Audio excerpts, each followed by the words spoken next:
Hello and welcome to this hard drive data recovery video.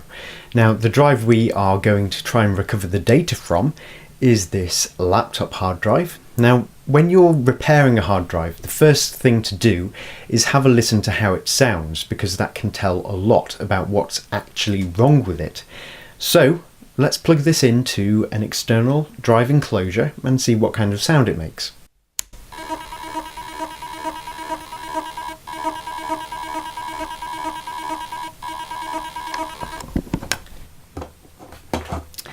So, as you can hear, that does not sound very promising for our little hard drive. Now, to me, it sounds like it's having trouble spinning up. This is what a hard drive should sound like. And this clearly did not sound like that.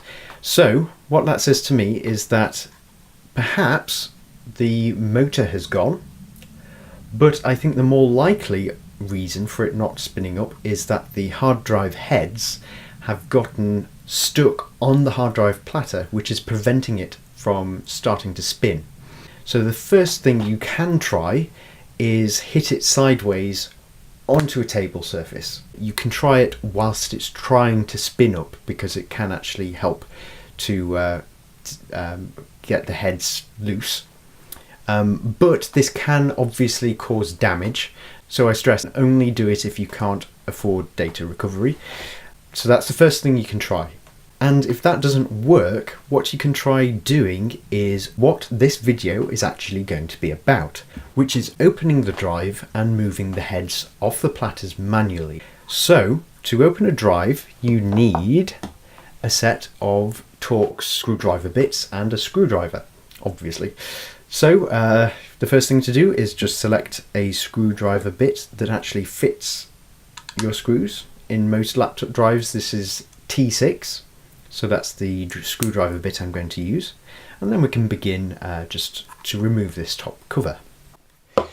Okay, so before we start opening this drive up, I must stress that if you're planning on doing this at home, that you are doing it under your own risk, because I'm not a hard drive technician or anything. I'm just sharing my experiences with opening up drives and restoring the data from them.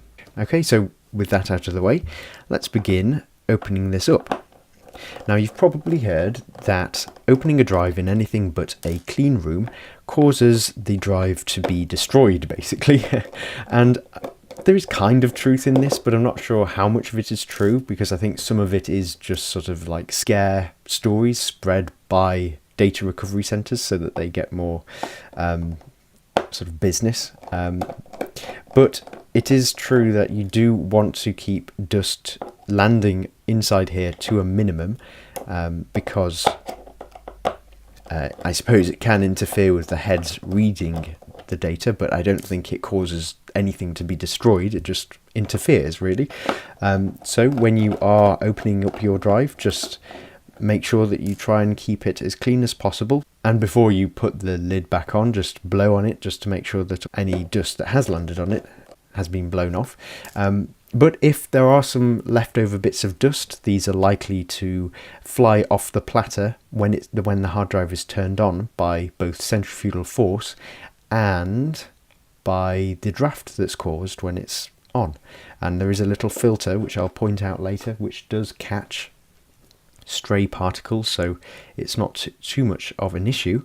But if you are really concerned about stray particles landing on the platter compromising data, what you can do is make a clean air enclosure, which is basically just a box, a fan and a filter, and you can open the drive in there.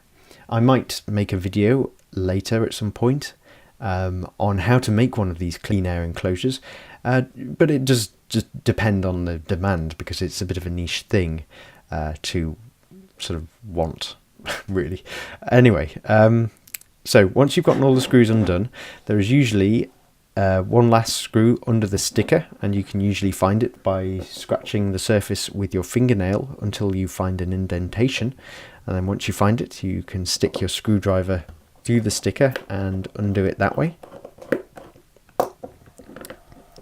So let's take a look, and if our theory was correct, the hard drive head should be on the platter, which it is. So as you can see, the hard drive head is in the middle of the platter, and it should actually be parked just here, which it clearly is not. So what we can try and do is manually push this into the parked position. So to do this, I'm going to use a little hook, which is actually just a dental thing, and what we need to do is just turn the hard drive platters whilst we are pulling on the head, just to reduce the stress. So always turn it counterclockwise, as that will ensure that you don't pull the heads underneath the actual head unit. So I'm just going to use the screwdriver, because there is a screw in the center spindle. So we can just turn this and pull on the head.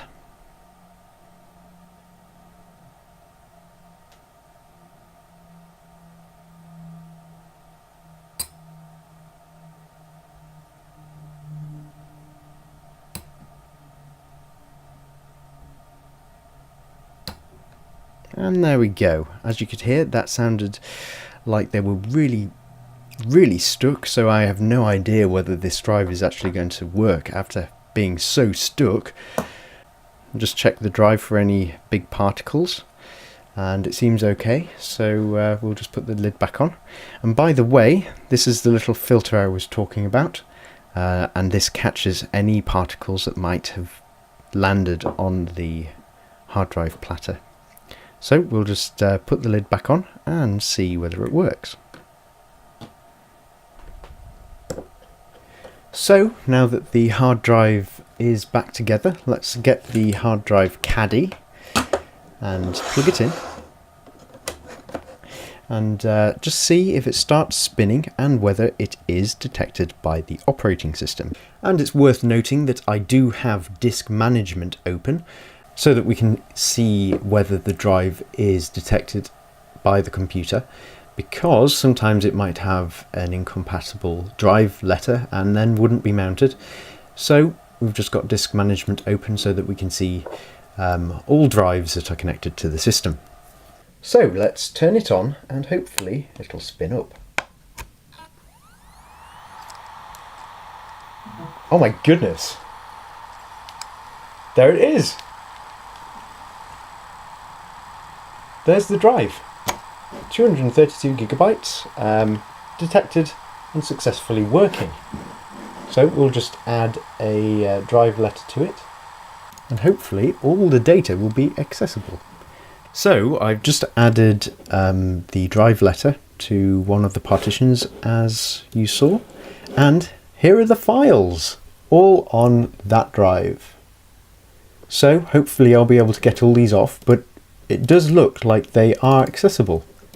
See, we can go into a desktop and everything, so I'll just start these transferring. So now that we've got all the data off, what I'm going to do is just run a error scan of the entire surface of the drive, just so that we can see how much of it actually is damaged and how much is still usable. So we'll just start it off.